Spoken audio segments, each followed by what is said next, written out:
ታላቅ የዳዕዋና የገቢ ማሰባሰቢያ ፕሮግራም በደቡብ አፍሪካ ደርባን ከተማና አካባቢዋ ለምትኖሩ ሙስሊም ኢትዮጵያውያን በሙሉ በሀገራችን ኢትዮጵያ በጉራጌ ዞን ጉመር ወረዳ እየተገነባ ለሚገኘው አልሂዳያ እስላማዊ ዩኒቨርሲቲ ድጋፍ ለማድረግ የተሰናዳው ልዩ የዳዋ ፕሮግራም በደቡብ አፍሪካ የጀመረውን ጉዞ ቀጥሎ እነሆ ደርባን ከተማ ደርሷል።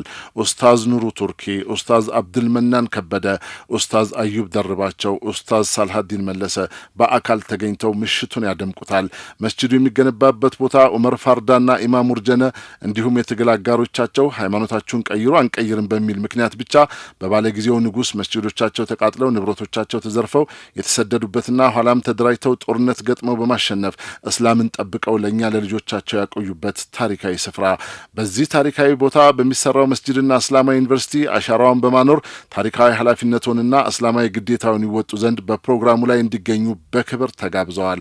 ቀኑ ኦክቶበር 14 2025፣ ቦታው ደግሞ ደርባን ከተማ ሴንተር ዌስት ስትሪት መስጂድ ከመግሪብ ሰላት በኋላ